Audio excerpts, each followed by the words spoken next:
Hello and welcome to the next episode of the ElysianNxt Podcast. Today I would like to chat about our recent ISO 27001 certification. Why did we do this? How did we do this? What were the bottlenecks? What were the pain points? What were the lessons learned? And who better to have a chat on this topic with Anne. Anne is Senior Project Manager at ElysianNxt, but in her second job she was the Information Security Management responsible, and she was basically our guru on our path to ISO 27001 certification. Hi Anne, welcome to this podcast. Yeah, thanks Chris. So yes, my name is Anatcharee. You can call me Anne in short. When we're talking about like ISO, I think many of you or like everybody might have heard it before.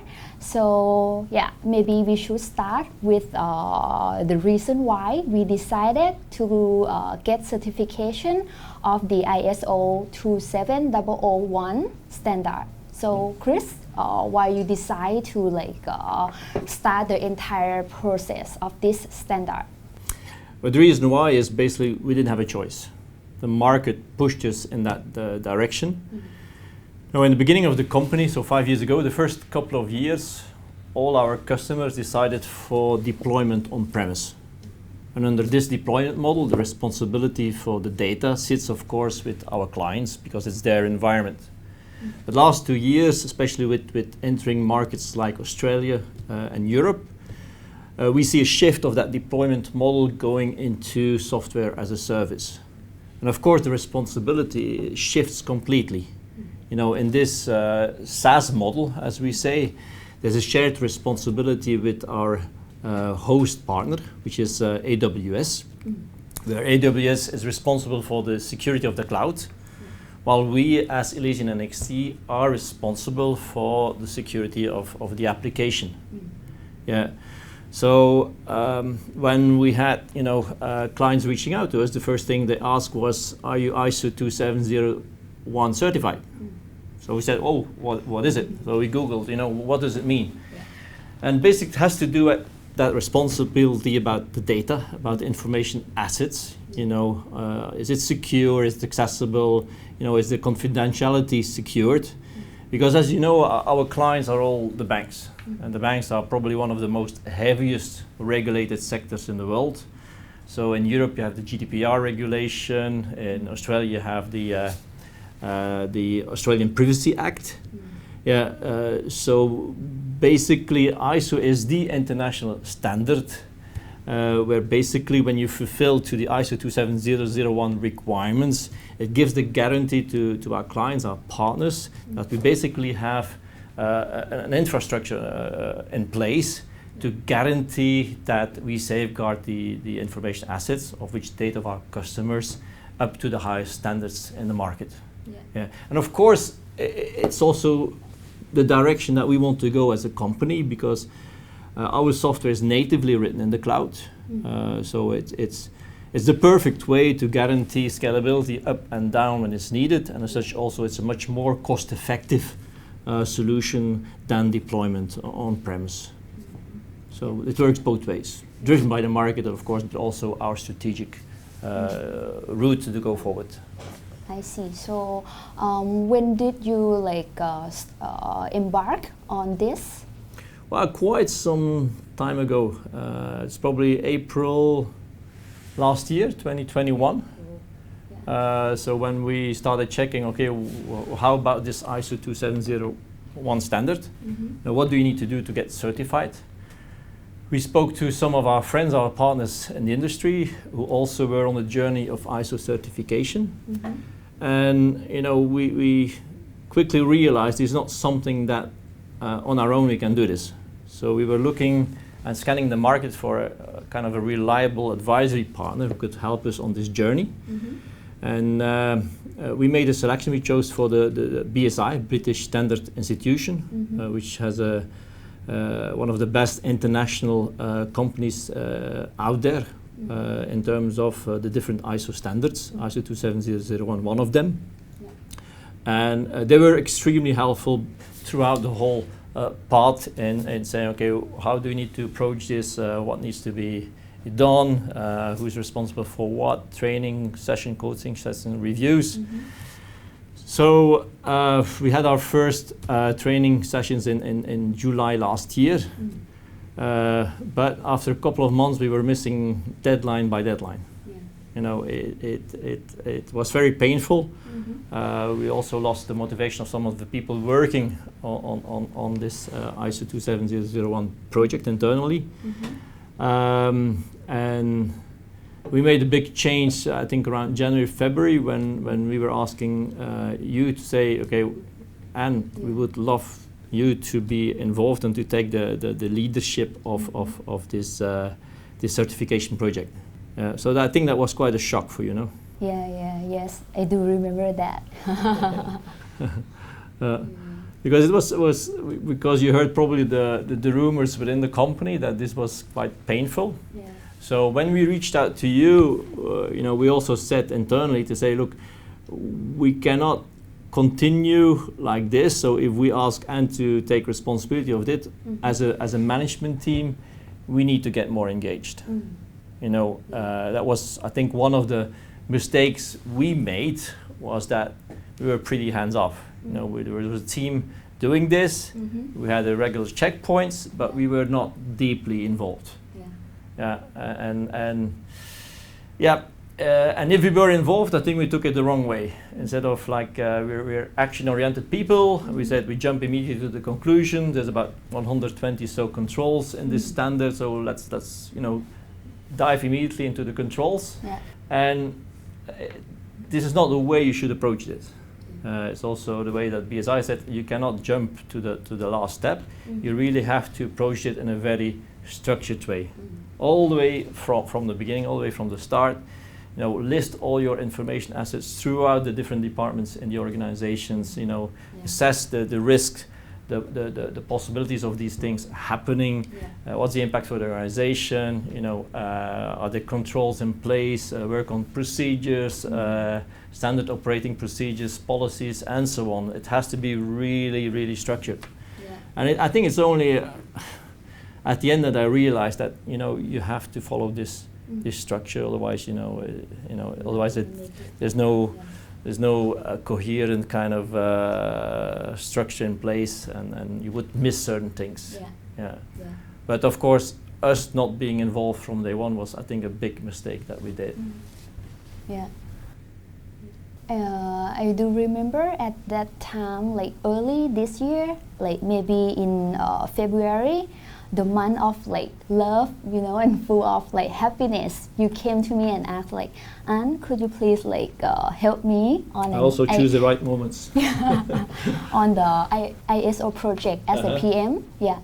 First of all, I was like a little bit like very like big blank space pop up in my mind. So I have no idea what is the ISO. So how it is like related to our company, or like how can I do that? So and after that, I feel a bit like scared and challenging at the same time, because like I have no idea what it is, and like even now, right, I still can't believe that we got like this certification in our hands. Yeah, it's hard to believe. I would say that it was just a very tough journey. Because like we did it in the wrong direction at first, and then we did like lose a person who used to be first PM of this project. Yeah, correct. It was very painful the first couple of months, but hopefully you kind of felt the support of the management team when you took over the job. I think a lot of the people like Pete, who's head of PS, like Days, who's head of the SaaS team, got really involved, along, of course, people like Paul Kunfon, because it touches on so many different areas within the organization. So everybody needs to get a hand on it and needs to give you, full support. Even Days, as head of the SaaS team, won the prize of the most valuable player, I think, from the external auditor. I think the backing of the management team like is very extremely important. Yeah, not only the backing, but also like half of the management was involved with all the detailed tasks. In order to set up the one we call like the information security management system. Yeah. Yeah. We felt it as well because I think you were very good in giving us a lot of homework on a weekly basis and making sure that we did it. So I think your management style, your leadership style really helped us in getting there. But of course, it's more than just a handful of people. You know, the importance of having an information security management system in place is that it ripples through to the entire organization. That everybody is aware of why we're doing this, what are the policies, you know, how do we report incidents, you know, how did you kind of communicate it to all levels of organization, you know, you had a special technique to do this. Yeah, of course we do have some kind of like the traditional training session, but we also have like what we call the ISO apparel. So like every Friday at 5 p.m. we have the bar is open, which is where like we all like have some drinking for the Belhan beer, and we decided to have the apparel session with half an hour before the bar is open, and in those sessions we communicate like where we were for the plan and also like communicate the policy and procedure. Yeah. I think it was also like a quiz around those policies. Yeah, and we do also a quiz for that as well. And yeah, apart from that, we also have the senior of the week. Yeah. Well, it is the award for the one who was like the most reported in the incident tracking system. And yeah, you are like used to be like number one award winner. Yeah. Well, I think everybody was looking out when I make mistakes.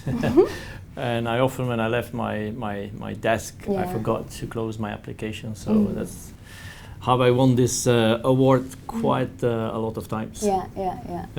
I think it was a good way, in a very informal and a very pleasant way, but still, you know, stressing the fact that, you know, this is important, and you know, these policies should be known, procedures should be followed. We also need that to prove in our internal and external audits that we are following the policies. People need to be aware how to report incidents and so on. So I think the ISO apparos were a brilliant idea to kind of make it very informal, but in the same way very informative, and communication towards you know, all the people within the organization. Yeah, correct. Actually, we try to make it like a light version of the training or something like that, so that they can like aware of and kind of like comply with all of like the procedure and the policy.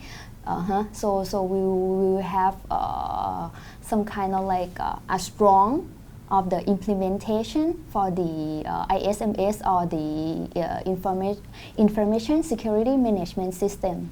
Yeah, because it gave us an excellent excuse to start drinking half an hour before the bar is open. Yeah. So that was a good benefit. Yeah. You know, now we've received this certificate. Do you think your job is done? I don't think so. Yeah, I think like apart from this, we have to like more continue what we like have done earlier, right? Because next year, based on the management review, so we have to like improve ourselves. And still like comply with all of like the procedure and the policy that we have set up. Yeah. Yeah, it's an ongoing thing. So it's always, you know, trying to find ways to improve you know, the policies, the procedures, also the follow-up, because legislation is changing all the time. So whenever we have like new contracts, we need to check against the specifics of that contract, follow up if, for example, GDPR or Australian Privacy Acts are changing. Even Thailand came up with their own data protection law, I think back in June. So it is an ongoing process. So your job is far from over. So I'm looking forward to receive more and more homework from you. So like my second job is far from over, right? Indeed. So yeah, and thanks very much for joining this session. Thank you, viewer, for watching this episode. I hope you learned something from our pain points, from the lessons learned in the implementation of the ISO 27001 standard. And please remember, if you're looking for the best risk management system available as software as a service, where the data is fully secured, think of ElysianNxt. Thank you very much. Yeah, thank you.